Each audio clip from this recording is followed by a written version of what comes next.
Yeah, hello, beautiful people. Good evening, all over the world. My name is Princess. Welcome to my channel. Welcome back to my video. Yeah, it's Yoruba American comedy.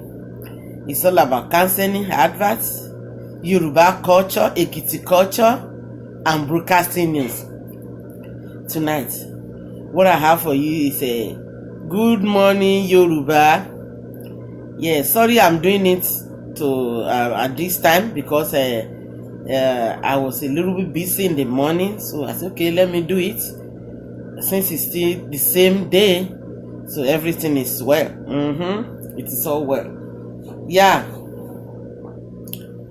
Now I want to say thank you for all my my people all over the world. Thank you for your viewer.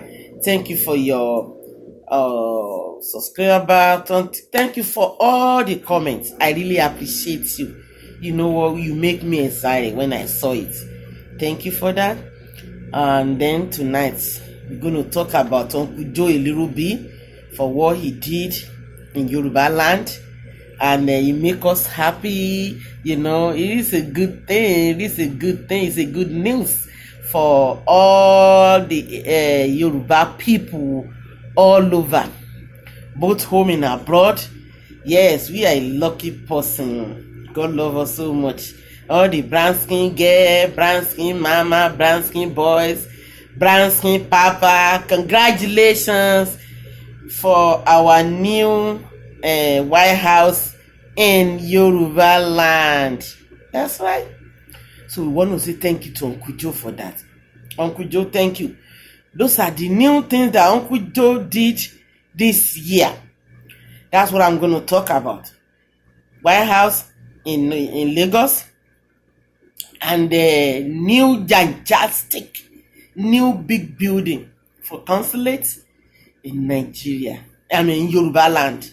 You know, I don't want to go that side. In Yoruba land, I know, yes, because Yoruba land start from Lagos down to Ekiti State. Yes. So now everybody is free to go to Yoruba land to request for everything that you need from a US. Just go to Yoruba land, you will get it all. Okay. Now, secondly, all Americans should have clean water now. That is what Uncle announced to us. Uncle Joe, the president of America. So they are working. They said they are working on it. We were working to get it done. Yes, we trust you, Uncle Joe. You're going to do it. Thank you, Uncle Joe. We appreciate you and we love you so. And then another thing that Uncle Joe did this year is about the small businesses all over in America here. Uncle Joe created 10.4 million before, but now he had another 500,000 again. So you know Uncle Joe is doing it. He is doing it. He's getting it well. So another thing that Uncle Joe did this year again is a low credit card. The interest that I always put on top, that when you get like $100 before you pay $20 back before you finish their money. Now it's nothing like that. You only pay only $8. Just $8. You know, it's great. It is a great news.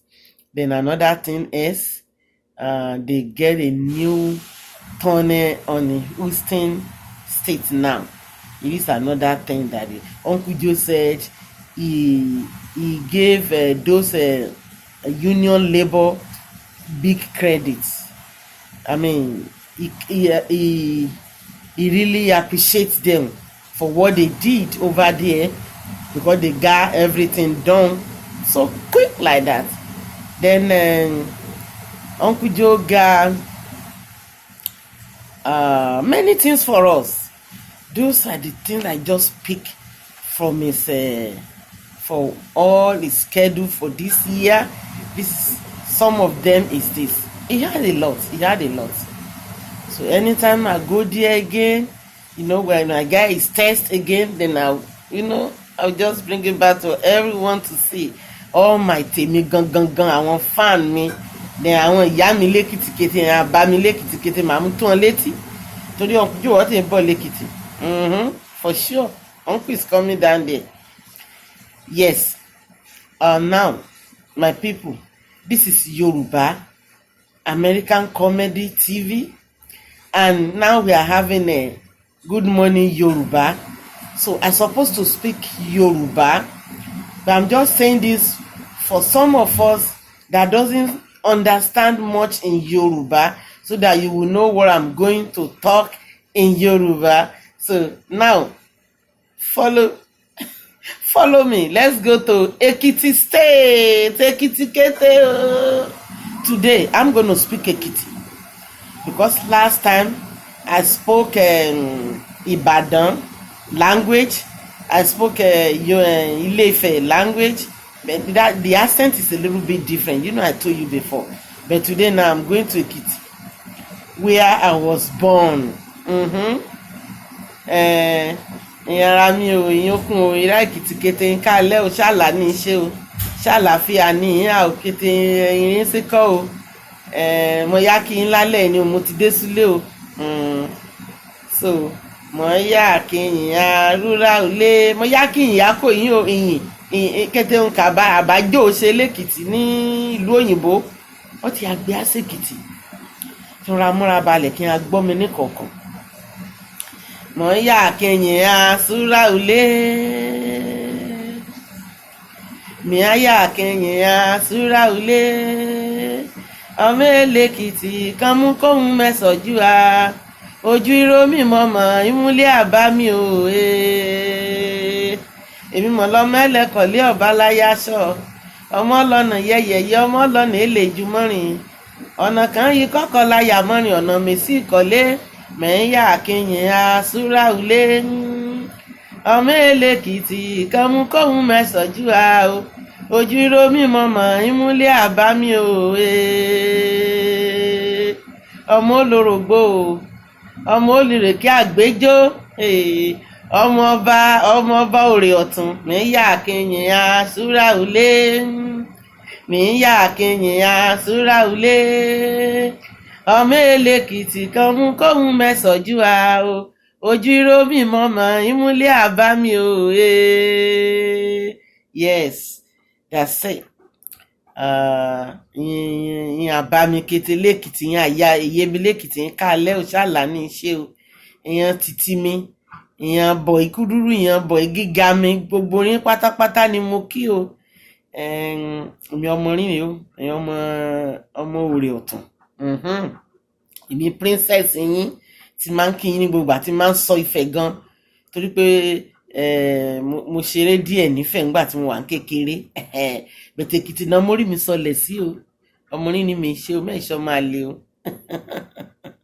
so ìyẹn mo ṣe ní lálẹ́ yìí Èkìtì ni màá sọ Èkìtì ni màá wí oníbàámọ̀ kan gbọ́ ọ̀rá rẹ̀ tọ́ra rẹ̀ léyìn ni Èkìtì ni màá wí o kí n métí ní balẹ̀ kí n gbọ́ mi wí ìyẹn ará Ìbàdàn ìyẹn Òṣogbo ìyẹn Èkó ìyẹn mídẹ̀mídẹ̀ ìmẹ́tí ní balẹ̀ kí n gbé Èkìtì o èdè mi èlé gbígbọ́ ọkàn ọdẹni lọ́rùn yéyé so ohun kì mọ́ ní lálẹ́ kì máa wí sí ní kété ń ké Uncle Joe kò ṣe Yorùbá American Comedy Show là ń ṣe lọ́wọ́ o àwọn ló ń ṣeré ló ń sọ̀rọ̀ lọ́wọ́ ṣùgbọ́n Good Morning Yorùbá òun là ń ṣe lọ́wọ́ jákèjádò gbogbo ilẹ̀ Yorùbá nǹkan tá a bá ti rí láwọ̀ funfun àgbéwá sèkìtì tá a bá rí lẹ́kìtì tá a rí lọ́ṣogbo tá a rí lọ́yọ̀ tá a rí lọ́ṣun tá a rí ní gbogbo ẹ̀ ní Kwara ní Oǹdó àgbé lọ fún wọn náà ní ìlú aláwọ̀ funfun bẹ̀tí lálẹ́ Èkìtì la wà ìyá o mo fẹ́ wí sí lálẹ́ náà kété ń kà bá jókòó ti ṣe ìyẹn president America àti dé sí Lagos State bẹ́ẹ̀ o lùlù Èkó alómi sálẹ̀ gbẹlẹgbẹ ẹbẹ̀ náà yẹn àbẹ kó hàn gòdògòdò hàn kó hàn àmì hàn kó hàn kan yá dá ilé iṣẹ́ síbẹ̀ kìkété ọmọ sùkúrù kan bá rè ti jáde iléèwé èsì kan rí àti yahoo mọ́ iṣẹ́ ti débẹ̀ rẹpẹtẹ bí mo ṣe rò ní kété èrò kan gbà sílé iṣẹ́ afẹ́ tó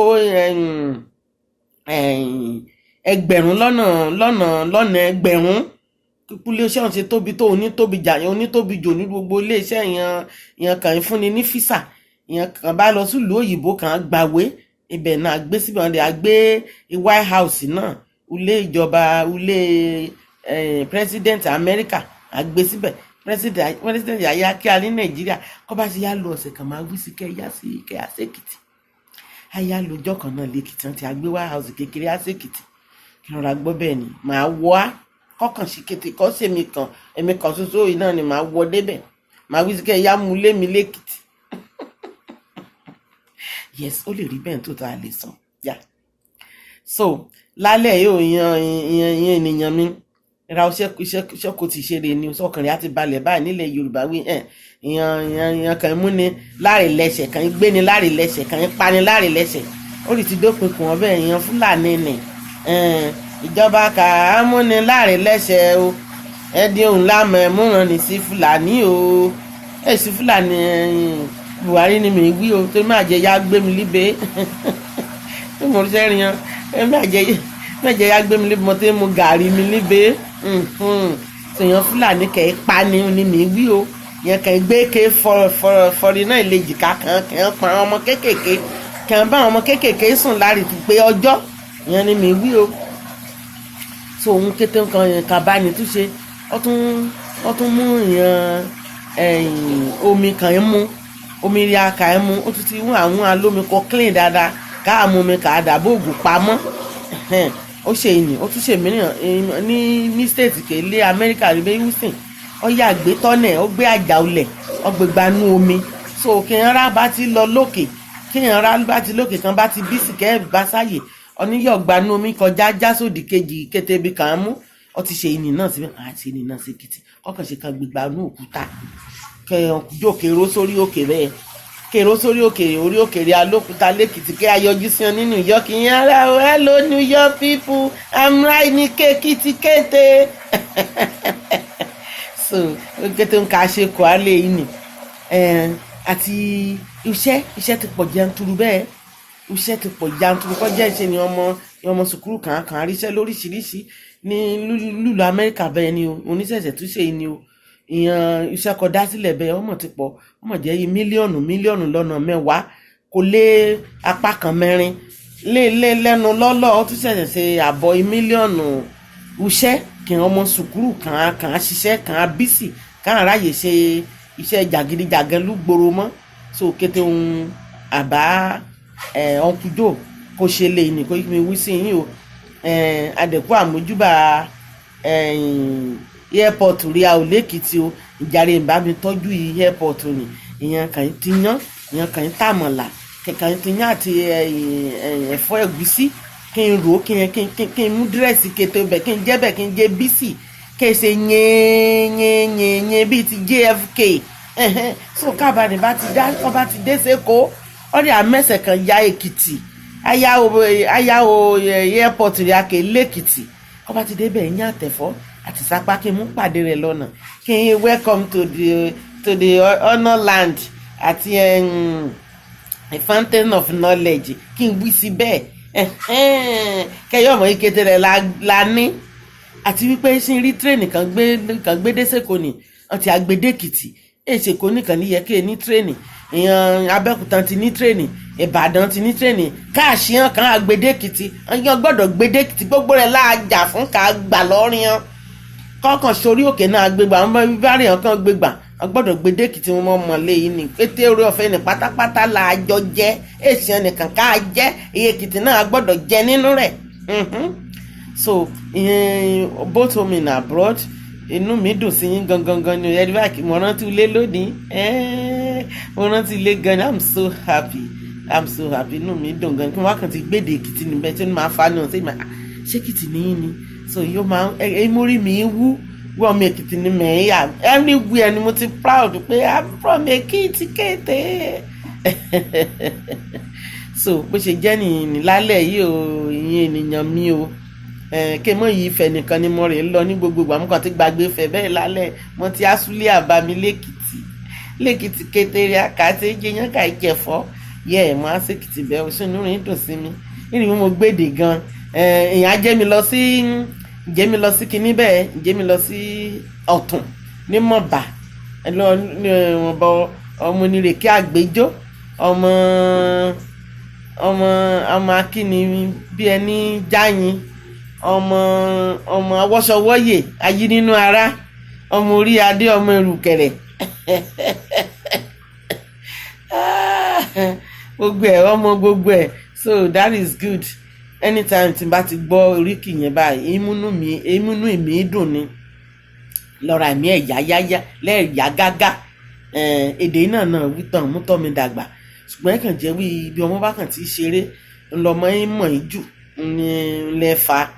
Àmọ́ mi dẹ̀ tí mi ti píìkì ni mi kọ́ àwọn ọmọ mi lúlé gan yẹn sọ́sí mi àjẹ́ sọ́síra díẹ̀díẹ̀ pé orin náà ni mi gbọ́ àbí mi kèwí dáadáa báyìí mi wí rere àbí inú èmi dùn bí nǹkan ṣe sọ yìí. So náà ni mi kí mi wí sí mi dẹ̀ bá ń fẹ́ bá ń sọ̀rọ̀ sí mọ́ wí good morning Yorùbá láìsí lọ́wọ́. Mi fẹ́ bá ń sọ̀rọ̀ lórí ìyàn ọlọ́dẹ. Tọ́pìkì ọlọ́dẹ ni a nílò ní tẹ́lẹ̀ tí ní mi ti kọ́ sílẹ̀ wí ìyàn alágbẹ̀dẹ. Ìyàn alágbẹ̀dẹ ìfẹ́ mọ́ bọ́n ṣe rọ àgbẹ̀dẹ náà bá ti débi náà ti rọ àgbẹ̀dẹ níbi alágbẹ̀dẹ wọn. Àyìn rọ góòlù, àyìn rọ ọkọ́, àyìn rọ àdá, àyìn rọ kíní katapila tí náà mú ṣiṣẹ́ lóko ìyàn alágbẹ̀dẹ à ń ṣe. Àti sọ́bìrìsì náà mi gbẹ́lẹ̀ báyìí kọ́lé ìyàn alágbẹ̀dẹ náà à ń ṣe. Iná mú lagi alágbẹ̀dẹ à ń ṣe. Péèlì náà mú pọnmi alágbẹ̀dẹ à ń ṣe. Bàsíà náà mú pọnmi alágbẹ̀dẹ à ń ṣe. Mọ́tò gan pàápàá yẹn alágbẹ̀dẹ náà ti tíráì báyìí kàn bá rí ẹ́ńjìnì gbé sínú rìn ẹ̀yà mú iṣẹ́ nìtì náà mú gun kẹ̀kẹ́ mú sí náà mú ẹ wá báyìí náà mú ẹ wá ẹ̀mú lọ sóko ẹ̀mú lọ sóko náà lọ bẹ́sù níbẹ̀. Sì mú èdè tí ni mi wí ìjẹ́mi tún náà ilé tí lẹ́ẹ̀kan sí èdè mọ̀bà ni mi wí o mọ̀bà onírèké àgbẹjọ́ ọkọ̀ mi kèsìrì júrìn ọ̀pọ̀ mi kèsìrò ọkọ̀ mi kèsìrì júrìn. Ìtumọ̀ ni wípé wọn ò tí ì ṣe mẹ́sìs ọkọ wọn ò tí ì já ìbálẹ̀ wọn. Ọ̀pọ̀ mi kèrò ọkọ̀ mi kèsìrì júrìn mọ̀bà yẹn ni mò ń sọ lálẹ́. Ìgbà míì náà tó bá tún de ìjọ mìíràn mi tún sọ bóyá ìkọ̀lé ni mi wí o, bóyá adó ni, bóyá ìjẹrò ni o, mi tún wí ni o náà. Gbogbo rìn àìmú ẹ yíra, àìmú ẹ lọ́ra, àìmú ẹ kọ́ra. So bẹ́ẹ̀ ṣe ríro. So bí ìran alágbẹ̀dẹ bọ́n bá ti ṣe nǹkan bẹ́ẹ̀ ìran ọmọ kéékèèké yá kẹ̀kẹ́ lọ́dọ̀ rẹ̀ ẹ̀sán ó kù ẹ̀mú gbé kẹ̀kẹ́ ẹ̀mú ṣeré lọ káàkiri àdúgbò ẹ̀dá padà bí yá bí sílè 5 bí sílè 6 bí sílè 3 kókó hàn ẹ̀túgbò orin padà àbí ẹ̀túgba kẹ̀kẹ́ padà lọ́rin bọ́n bá ti lò tán.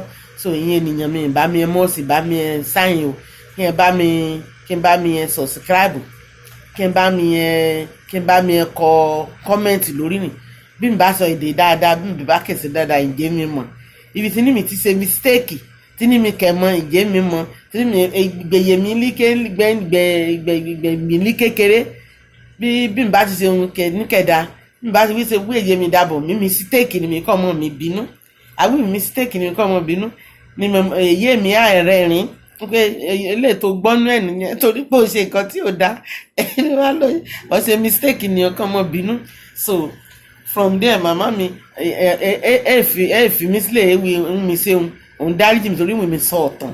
So bí gbogbo ọ̀tún ti ní mi mọ̀ náà ni mi wí yìí o èdè ìmúnú ẹ̀mí dùn torí mi kàn gbọ́ ọ̀pọ̀lọpọ̀ ní kẹgbọ́ ìyẹn wo nkèrè Kọ́ládé ni Kọ́ládé ti ní ṣe eré Yorùbá ọdún adé kẹ́kẹ́ kan gbọ́ kọ̀ọ̀kan èmi sì tún try ní díẹ̀ ní títè mi àbúrò mi kẹ ọ sọ rárá kì í ṣe ìbìnrin bí wọn bí sí ni nkèrè bí Abẹ́òkúta bẹ́ẹ̀ ṣe dùn lẹ́nu ni ẹ̀bẹ́ ṣe ríro bí wọn bá bí ni sí ń lọ ọmọ kékeré ìmọ̀ ìjù ẹ̀ṣẹ̀ bí mi náà lẹ́mú mi sọ Ifẹ̀ ní gbogbo gbà àmọ́ mi á ti Asúlé báyìí o sọnù rìn dùn sí mi ti Asúlé àbá mi báyìí o so kí n bá mọ́ sí òyìn ìyẹn ẹgbẹ́ mi lóbìnrin yẹn títí mi ìyẹn àìtí mi lóbìnrin ìyẹn àìtí mi ìyẹn ìbọ̀yí ìyẹn ẹ̀gbọ́n mi lókùnrin ìyẹn ìyé mi àbá mi kí n bá mi mọ́ sí kí n bá mi subscribe kí n gbọ́ ọmọrin Èkìtì ọmọrin Princess Èkìtì ní kí n gbé lárugẹ o ẹ ṣe gan ni mo kàn kí mi yá sí Èkìtì lálẹ́ yìí ni kí wọ́n bá tún máa ṣe èdè báyìí mo tún ti gbé fẹ̀lé n bá máa tún sọ èdè màá tún lọ sí Òṣogbo mo gbọ́ Òṣogbo náà díẹ̀ then mo gbọ́ Ìbàdàn náà díẹ̀, mo lè sọ Ìbàdàn náà díẹ̀, mo lè sọ Òṣogbo díẹ̀, mo lè sọ Ọ̀yọ́ náà díẹ̀. So gbogbo ẹ̀ náà ni a máa kàn lẹ́yọ kọ̀ọ̀kan títí gbogbo ẹ̀ máa fi jára. So ẹ̀yin ènìyàn, wọ́n ní díẹ̀ ṣókí lọ́bẹ̀ oge, ó dùn gan ni. Tá a bá ní ká máa sọ lọ báyìí, àní kúrò níbí báyìí. Tó bá tún di ọjọ́ kẹjọ, màá tún mú Good Morning Yorùbá wá bá yín. So ìdí tá a máa tún sọ ń gbà yẹn, màá tún jẹ́ kẹ́ ẹ gbọ́, àti àwọn àṣàyàn ọ̀rọ̀, ètò ìbílẹ̀ tá à ń mú wá fún yín, torí pé ká má bàa gbàgbé, especially àwọn ọmọ ya kékeré tí náà ń bọ̀ lẹ́yìn, wọn kẹgbọ́n kọ̀ọ̀kan, àmọ́ bọ́n bá rí wá yìí ṣe ní gbogbo ìgbà, inú rẹ̀ èdò yẹn náà ṣe bá àti ṣe ẹyẹ gbogbo wọn bá ṣe èyí hàn. Àwọn ọmọwé Èkìtì náà ti yá o, ṣùgbọ́n èdè ń kẹsì ọ̀sọ́, àwọn kan gbọ́ ni, bí n bá wí sí ọmọ mi hàn gbọ́, àmọ́ kẹsì ọ̀sọ́. So bó ṣe jẹ́ nìyẹn lálẹ́ yìí. Tó bá tún di ọjọ́ mẹ́jọ tó tún bọ̀, àìtún ẹ tẹ̀síwájú sí o. Ìyẹn Yémi Àbámi, ó dàárọ̀ o, àìjíire orúnrẹ́ o, níṣẹ́rẹ́ o.